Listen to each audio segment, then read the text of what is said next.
ಆತ ಊಟ ಮುಗಿಸಿ ಪಾರ್ಕ್ನಲ್ಲಿ ವಾಕ್ ಮಾಡ್ತಾ ಇದ್ರು. ಆದ್ರೆ ಇದಕ್ಕಿದ್ದಂತೆ ದುಷ್ಕರ್ಮಿಗಳು ಏರ್ ಗನ್ ನಿಂದ ಏಕಾಏಕಿ ದಾಳಿ ನಡೆಸಿದ್ದಾರೆ. ಸ್ವಲ್ಪ ಯಾಮಾರಿದ್ರು ಆ ದೊಡ್ಡ ವ್ಯಕ್ತಿಯ ಜೀವವೇ ಹೋಗ್ತಿತ್ತು.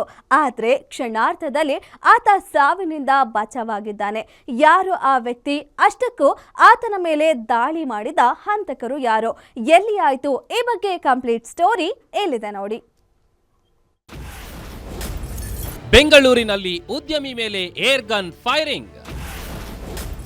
ಫೈರಿಂಗ್ ನಡೆಸಿದವರಿಗಾಗಿ ಪೊಲೀಸರಿಂದ ಶೋಧ.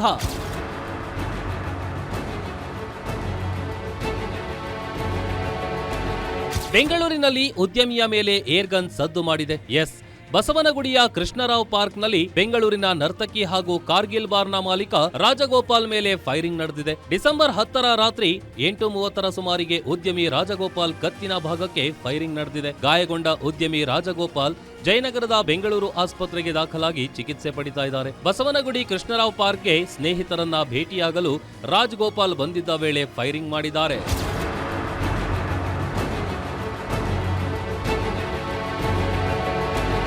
ಇನ್ನು ಈ ಸಂಬಂಧ ಉದ್ಯಮಿ ಬಸವನಗುಡಿ ಪೊಲೀಸ್ ಠಾಣೆಗೆ ದೂರು ನೀಡಿದ್ದಾರೆ. ಈ ಸಂಬಂಧ ದೂರುದಾರ ನೀಡಿರುವ ಮಾಹಿತಿ ಮೇರೆಗೆ ಪೊಲೀಸರು ತನಿಖೆ ನಡೆಸುತ್ತಿದ್ದಾರೆ. ಏರ್ ಗನ್ ನಿಂದ ಫೈರ್ ಆಗಿದೆ ಅಂತ ದೂರುದಾರ ರಾಜಗೋಪಾಲ್ ಮಾಹಿತಿ ನೀಡಿದ್ದಾರೆ. ಅದು ಏರ್ ಗನ್ ಹೌದೋ ಅಲ್ಲವೋ ಅನ್ನೋ ಬಗ್ಗೆ ಪೊಲೀಸರು ತನಿಖೆ ನಡೆಸುತ್ತಿದ್ದಾರೆ. ವಿಚಾರಣೆ ವೇಳೆ ಯಾವುದೇ ವ್ಯಕ್ತಿಗಳ ಮೇಲೆ ಅನುಮಾನವಿಲ್ಲ, ಯಾವ ಬೆದರಿಕೆ ಕರೆಯೂ ಬಂದಿಲ್ಲ. ಯಾಕಾಗಿ ಫೈರಿಂಗ್ ಆಯ್ತು ಎಂಬುದು ನನಗೂ ಗೊತ್ತಿಲ್ಲ ಅಂತ ರಾಜಗೋಪಾಲ್ ಹೇಳಿದ್ದಾರೆ. ಫೈರಿಂಗ್ ಸಂಬಂಧ ಸದ್ಯ ಬಸವನಗುಡಿ ಪೊಲೀಸರಿಂದ ಏರ್ ಗನ್ ಶೂಟರ್ಗಾಗಿ ಹುಡುಕಾಟ ನಡೆಸುತ್ತಿದ್ದಾರೆ.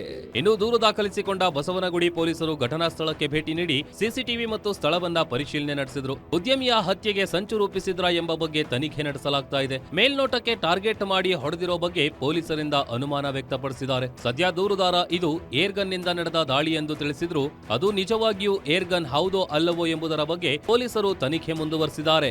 Ajay Gowda, crime bureau, guarantee news.